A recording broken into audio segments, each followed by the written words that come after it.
মাছের তেল ঝাল বানাবো। কত শর্টে মাছের তেল ঝাল বানানো যায় দেখো আজকে।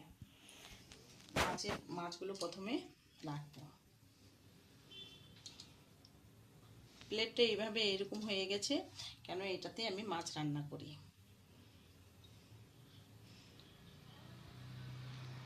অনেক কম মাছ দিয়েছি কেন বেশি লোক মাছ খাবার নেই, আমরা 3 জন মিলে খাবো। আমার ছেলে, আমি, এর বাবা খাবে।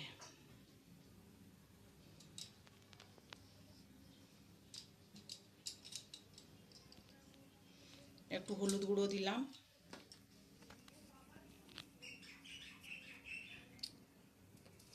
স্বাদ মতো নুন দিলাম, আর কাঁচা লঙ্কা দিয়েছি 3টে, একটু চিড়ে নিয়ে, আর একটু তেল দিয়েছি, আর একটু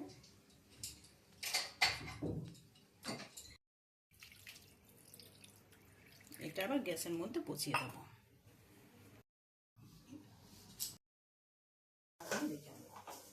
মাছ 10 মিনিট ঢাকা দিয়ে রেখে দেবো, সিমে করে রেখে দেবো।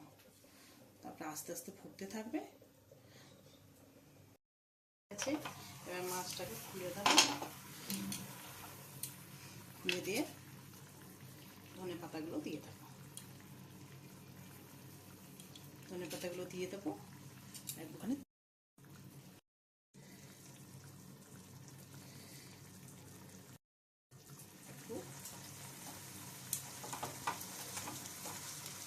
মাছটাকে নিয়ে নেবো, মাছটা যাতে না লেগে যায়। হয়ে গেল মাছের তেল ঝাল। এটা একবার রান্না করে টেস্ট করে দেখো, বেশ ভালো লাগে খেতে।